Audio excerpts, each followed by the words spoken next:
After 13 years clean and 8 years of marriage, I did H 3 weeks ago and almost came close to fully relapsing. I was an H addict in the Lower East Side of Manhattan in the 1990s as a teen. I got clean at 21 years old after years of abuse. I got married at 26 to my amazing, beautiful wife.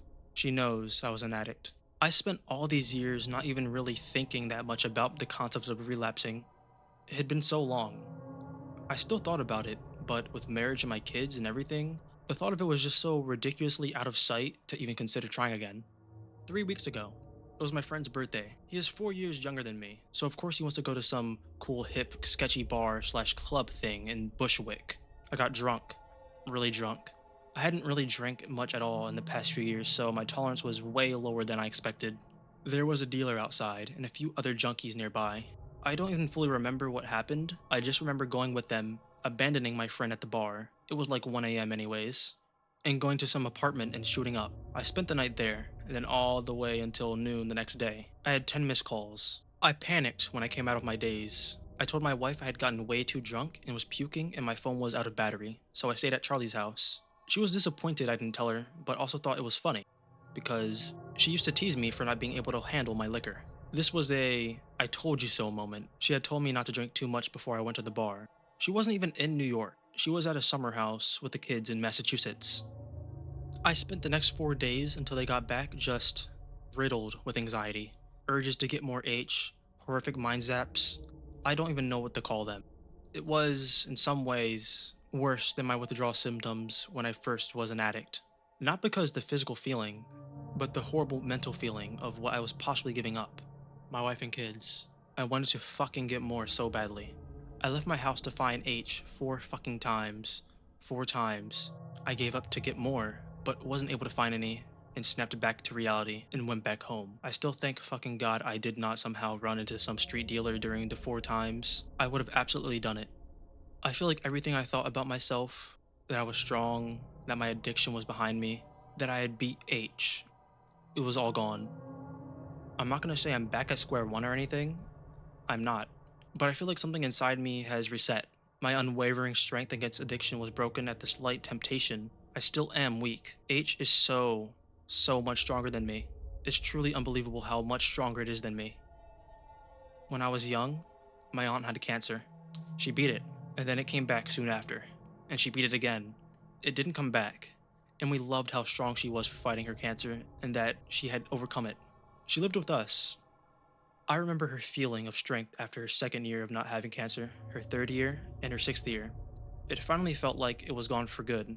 Her thinking, it's finally behind me now, it's part of my past.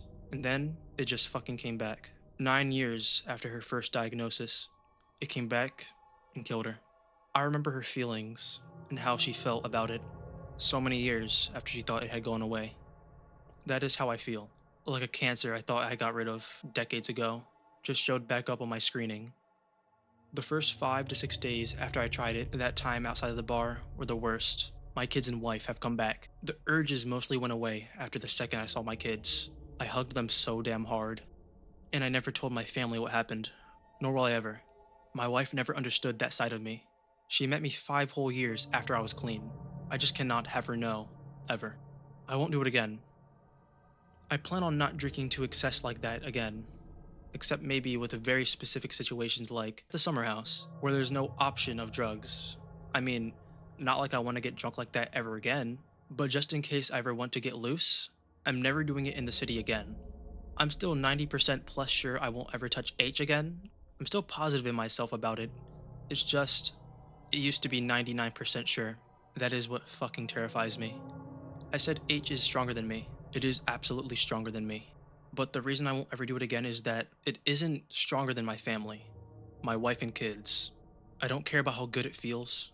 I will not subject my wife and children to me being an addict. I would rather just unalive myself than that. I think the OP is stronger than he gives himself credit for. H isn't a drug that is easily overcome. He put his family before himself. He put his family before his desire. Let's move on to the next confession. When I was a kid, I drugged my dad for a whole month. Warning contains abuse. My father was a raging asshole. He used to beat us and yell at us about how worthless we were constantly. My mother finally had enough and said that either he gets psychological help or she leaves him. He went to the doctor and was prescribed a antipsychotic medication. When he started taking it, he magically became nice. No more beatings, no more yelling. It was paradise. Then, after a while, he turned mean again. We asked our mom what was going on, and she said that he stopped taking his medication because he didn't like the side effects, whatever that meant. We felt doomed. Until one day, my mom accidentally left his prescription bottle in the kitchen. My sister and I looked at each other and didn't even have to say a thing. She got out a spoon, and I grounded the white pill into a powder, and we put it in his orange juice. What a nice day we had. We did this every single day, enjoying our temporary happy home, until his prescription ran out. It was the best month of our childhood, and I'm not sorry. Edit. For those saying antipsychotics take weeks to work, that's not always the case. In contrast, antidepressants often takes weeks to work.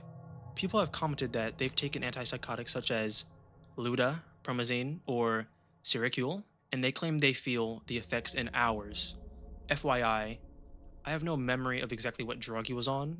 Some people want to know more about my home life. If you want, you can learn more about it in my short story. Here.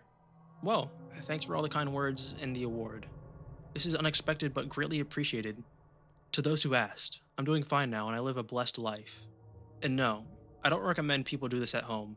I was just a kid during desperate times. Have to agree with OP here. You should not be drugging your parents, even if that meant having a temporary happy home. On another note, I am sorry, OP, that you felt the need to drug your father so he wasn't such an asshole. No kid should have to do that. No kid should have to feel. No kid should feel the need to do that. But I am glad that you're doing fine now. Before we wrap up the video, I have a little bonus confession for you guys. I found it through searching Reddit for a bunch of confessions for this video. I hope you guys enjoyed this one. I really did. Let's continue to the confession. I keep plants alive by replacing them when they die. My friends think I have an amazing green thumb. They compliment my plants all the time and ask for care tips. I don't have a green thumb. I have a plant budget. When a plant starts dying, I just buy an identical replacement and swap it out. I've been maintaining the same plants for 2 years now through strategic replacement purchases. That fiddly fig everyone admires, on its 4th incarnation. The succulent on my desk, number 3. The snake plant living in my room is actually doing okay, but I'm prepared to replace it the second it looks sad. I give watering advice with full confidence knowing I have no idea what I'm doing. The advice doesn't matter because if it dies, I'll just buy another one. I was at the plant store yesterday, buying a replacement number 5 for my photos, and the cashier recognized me, asked if I was starting a garden, just smiled and said, I really love plants. The shame should bother me, but it doesn't.